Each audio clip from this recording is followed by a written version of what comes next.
Well, hello plant lovers and welcome to my channel. Thank you very much for finding me in the crowded world of YouTube orchid videos. And if you're new here, I do try to grow cold, cool, intermediate orchids without any greenhouses or grow lights or humidifiers or any other equipment, just me and them inside or outside or not at all. So plant lovers of the world, if that sounds like your bag, hit subscribe. I post every Friday. I am a complete amateur and my ramblings are just that. And today, yes, today a type of orchid that I think many people struggle with and which has taken me a bit of time to get my head around. I have figured this one out and they are Paphiopedilums. And I have made many a Paphiopedilum video and I'll link the playlist below, and I've done a couple of care collabs about slipper orchids in general, so I'll link those as well with the wonderful Nina of Ninja Orchids. Anyway, today, plant lovers, it is spring and you might just believe it at the moment. It has been very warm and it's been very cold. Typical Melbourne weather. Anyway, spring is a good time to reassess and repot, and one of my spring tasks is always to look at things that may have been potted for a bit and just assess the situation. Now, this is an amazing Paphiopedilum called Duo de Citron, and I've made many a video about that, which I will link and you'll be able to find. It has the most incredible butter yellow, quite large flower. And the amazing thing about it is a sequential bloomer. Now this is the dead spike, and as you can see, there was a flower here, and then here, and then here, and then here, and then here. 1, 2, 3, 4, 5 flowers. And 5 is about the number I've had. So it has had 2 flowering cycles for me, and I bought this in 2020, so 3 years ago. And what I've learned about this Paphiopedilum Duo de Citron is that it is a 2-year flowering cycle for me. So we get one of these fans here. Let me take out that stick. We don't need that anymore. So you have these things here called a fan in this type of orchid, and the fan matures and it produces a flower spike like this. And in this case, it's sequential. So this flower spike will last 6 months. It's incredible value for money. Now, there are some orchids, like Psychopsis orchids, that sequentially bloom from the same stem. So you need to never cut off the flower stem, otherwise you'll never get a flower. Whereas this one sequentially blooms 5 or 6 times and then the whole spike will die, as this one has done. Now, the thing is, this fan is never going to bloom again, but it is producing all the energy to produce a new fan. Ta-da! Now that will take a year to mature, and then the following year it will bloom. So a 2-year cycle. So we flower, miss a year, flower, miss a year, assuming you get all of your vegetative growth happening as it should, meaning you get a new fan growing, which can then mature in time to flower for you. Now, the ultimate aim is, of course, that you get multiple new fans growing, which means you'll get multiple flower spikes, but I'm not sure that we are there yet, although this fan here may have been the one that matured last year. I'm not sure. Goodness.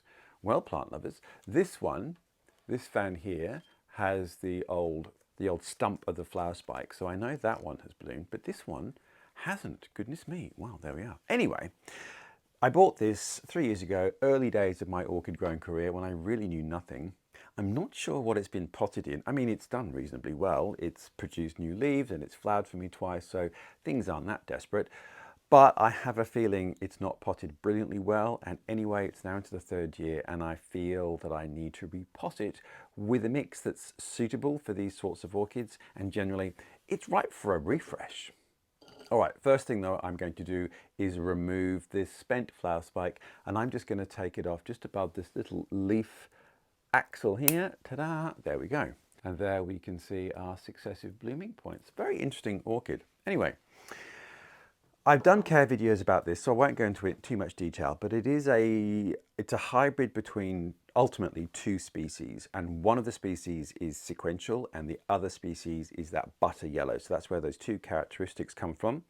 One is a warmer grower and one is a cooler grower. So the sequential blooming one, the ancestor that gave Paphiopedilum duodecitron, that character trait is Paphiopedilum primulum, and that is a native of Sumatra, so slightly warmer conditions, but it still grows in sort of leaf litter in limestone cliffs, growing in those nooks where leaf litter and sort of all sorts of detritus has collected, which the plant then feeds off.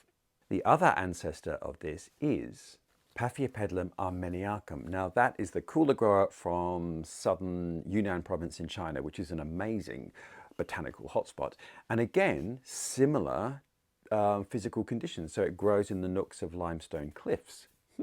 So when it comes to deciding what to pot it in then, I mean, not every Paphiopedilum is the same. So it is helpful, I think, if you can understand, if you've got a hybrid, what its ancestors were and where they grew, to give you a sense of the type of mix you need. But ultimately, they all want to be relatively free draining, but they don't want to dry out particularly.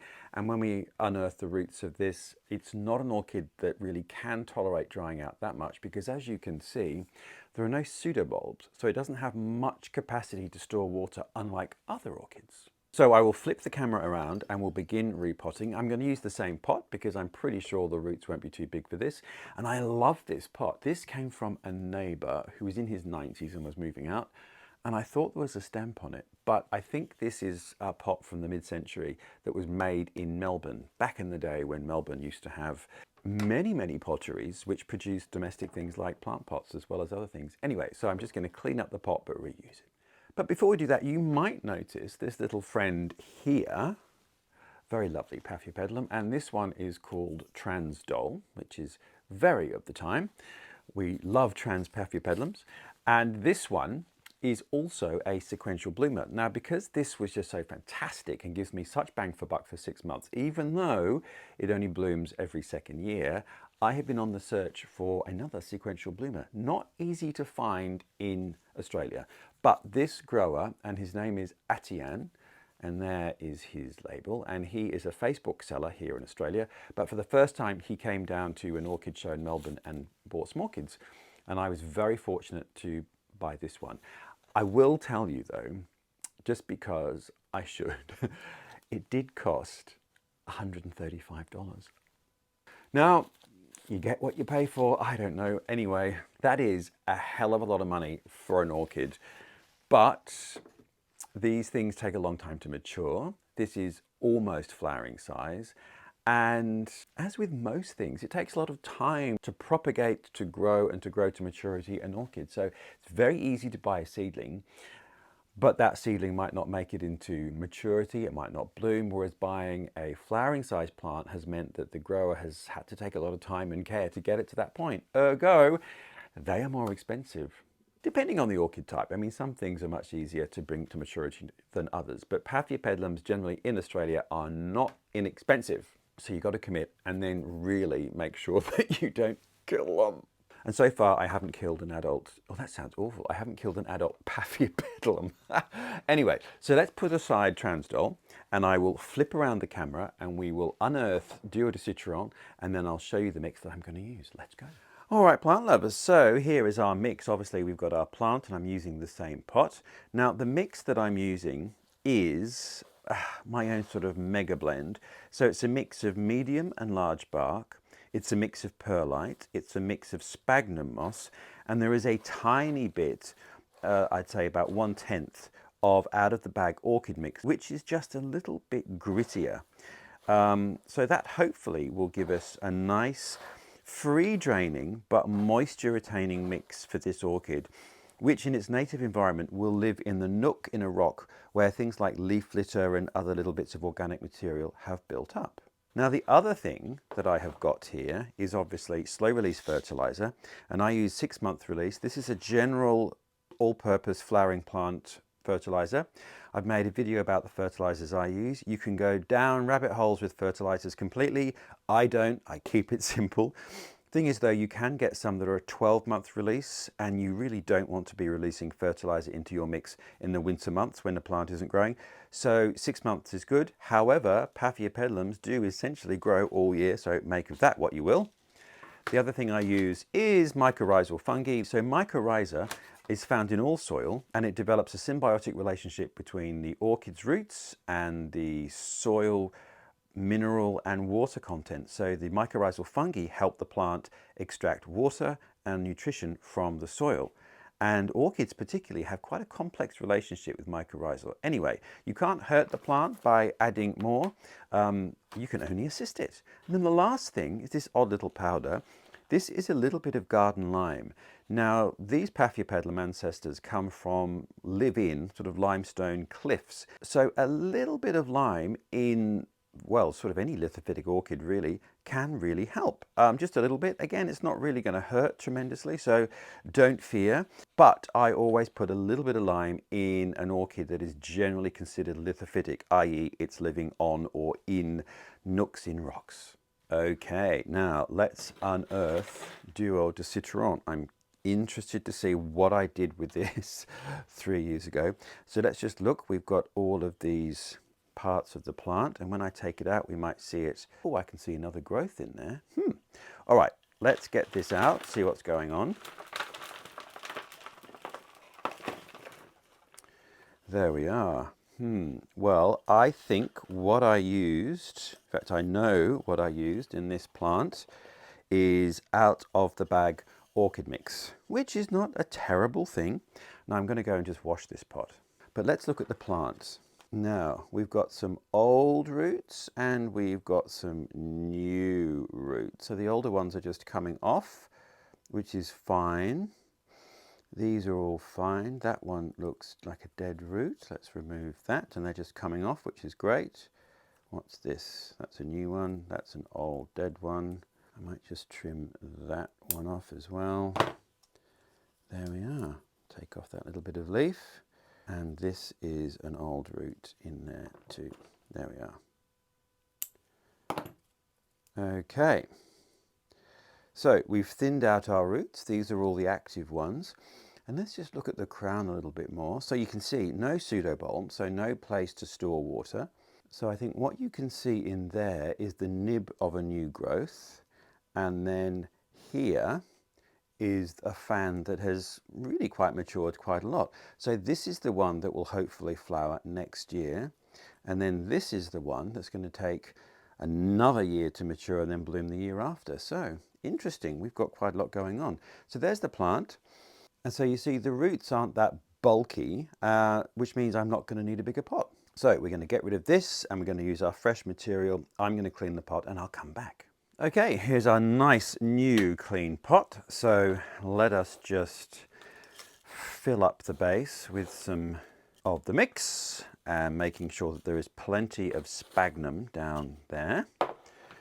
Then we are going to add our slow release fertilizer in like that.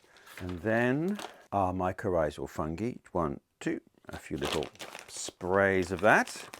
And then in we go with our plant. And there we go. So let's just get that at the right height. So basically you just want to reach the same soil point as you were in its previous potting. And then we will fill in around, making sure to fill in the crevices, the sort of pockets created by that root system.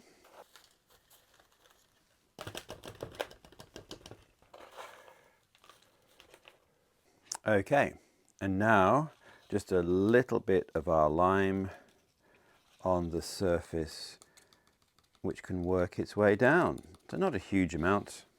Excellent. Now what I'm going to go and do is give this a really good watering in with a seaweed-based solution, which is a tonic, not a fertilizer. So let's go and do that. So this is the brand I use. It's called Sea Sol, and it's a seaweed health treatment, as you can see, not a fertilizer, but it's just full of biological juiciness that is really great for a plant. And I use this every time I repot something or if I receive something in the mail. And I use the mix of about 1 to 10, 1 part per 10 of Sea Sol. But I don't actually measure, I just do a splosh in that jug, which I then dilute, decant into a little watering can, easier to manage. and then give our plant a really good drenching to make sure all of that medium and sphagnum moss is really taking up lots and lots of water. And with Paphiopedilums, just be careful trying not to get any water into the fan crowns itself. And if you do, I would literally use a little bit of kitchen paper to try and get it out, unless it's a very warm day and it's going to evaporate, because that can very quickly lead to rot. And now I'm just giving this a second drenching. There we are. There we go. Superb. So there we are, plant lovers. Paphiopedilum duo du citron, repotted. Same pot, different mix. So what I discovered is that I had potted it in out of the bag orchid mix, which actually with this orchid I don't think is a particular problem.